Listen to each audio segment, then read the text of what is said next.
صحیح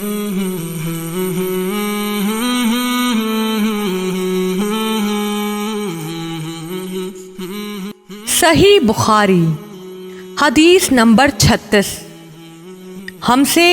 حرمی بن حفص نے بیان کیا، ان سے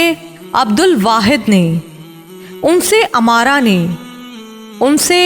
ابو زرعہ بن عمرو بن جریر نے، وہ کہتے ہیں میں نے ابو ہریرہ سے سنا، وہ رسول اللہ صلی اللہ علیہ وآلہ وسلم سے نقل کرتے ہیں، آپ صلی اللہ علیہ وآلہ وسلم نے فرمایا کہ جو شخص اللہ کی راہ میں جہاد کے لیے نکلا،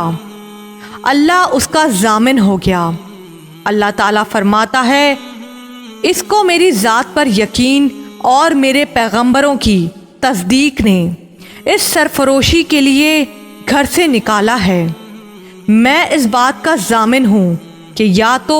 اس کو واپس کر دوں ثواب اور مال غنیمت کے ساتھ،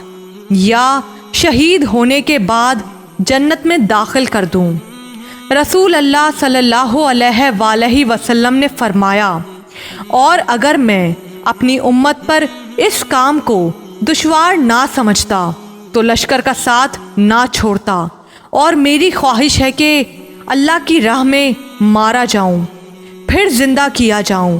پھر مارا جاؤں، پھر زندہ کیا جاؤں، پھر مارا جاؤں۔